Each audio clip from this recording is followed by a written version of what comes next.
ত্রিপুরা বিশালগড়ে ঘটল এক কলঙ্কজনক ঘটনা। ছোট শিশুর সামনে মায়ের মাথা ন্যাড়া করে গণধোলাই। ভারতের ছোট্ট পার্বত্য ত্রিপুরা রাজ্যে মহিলাদের ওপর একের পর এক ঘটে চলেছে অনাকাঙ্ক্ষিত ঘটনা। এবার কলঙ্কজনক এক অধ্যায় রচনা হলো ত্রিপুরা সিপাহীজলা জেলা বিশালগড় বিধানসভা কেন্দ্রের লালসিংমোড়া মণিপুরি পাড়ায়।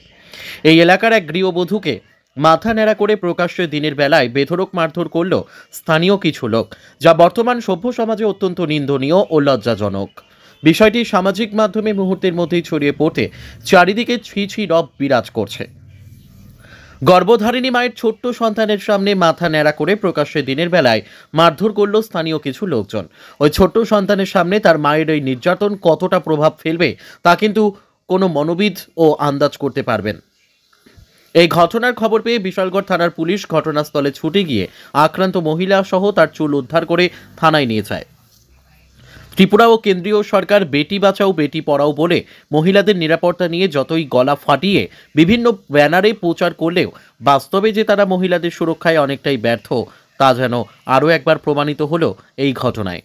এখন দেখার বিষয়, আমাদের সংবাদ সম্প্রচারিত হওয়ার পর ত্রিপুরার মুখ্যমন্ত্রী ডক্টর মানিক সাহা অভিযুক্তদের বিরুদ্ধে কঠোর ব্যবস্থা নেওয়ার জন্য পুলিশ প্রশাসনকে কী ধরনের নির্দেশ দেয়। ত্রিপুরা থেকে বিক্রম কর্মকারের report, crime press Bengal news. প্রথমে আমি চা বানাইছিলাম প্রথমে তো চা বানাইছিলা তারা মানে আমার কিচ্ছু কইছে না, মানে আয়া পড়ছে 3-4 জন আমার মহিলারা এখানে আয়া পড়ছে।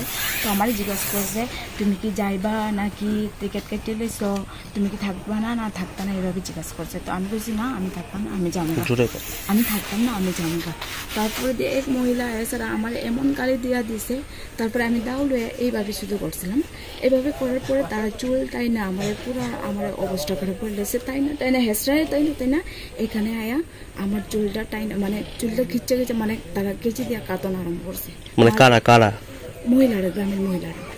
কি কারণে এই ঘটনা করছে? আপনার উপরে কি কারণে এই অত্যাচারটা? মানে তারা টাকা মানে সেলফি গ্রুপে টাকা আসলো আপনার কাছে। হ্যাঁ আচ্ছা, আমার হাজবেন্ডে দিতেছে। তো আমার কাছে এক লোকের শব্দ দো একদিনের মধ্যে, মানে মহিলারা কইছে। হ্যাঁ তারপর তারপর এখানে এসে চুল কাটন আরম্ভ করছে। তারপরে মারপিট করছে। পুরুষরা আসলো নি এখানে? পুরুষরা আসলো, পুরুষরা কিছু করছে না, তারা দেখছে শুধু। আর তারপরে দিয়ে মহিলারা মারামারি করছে। এই জায়গাটার নাম কি? যারা মারছে, মারধর করছে বা চুল কাটছে আপনার, তাদেরকে চিনছেন আপনি? হ্যাঁ আমি চিনি। কতজন ছিল তারা? 15-20 জন ছিল তারা। পুলিশ কি কইছে? পুলিশে কইছে কমপ্লেন দিব করে কইছে তারা। আপনার স্বামী ছিল সেই সময় বাড়িতে ছিল? না আমার স্বামী ছিল না। কেউ ছিল না বাড়িতে? আমার স্বামী ছিল না, মানে আমার জাল আশ্রয় জাল রান্না ঘরে। আপনি চিৎকার করার পরও কেউ বাঁচাইছে না? কেউ বাঁচছে না, সবাই দেখে গেছে।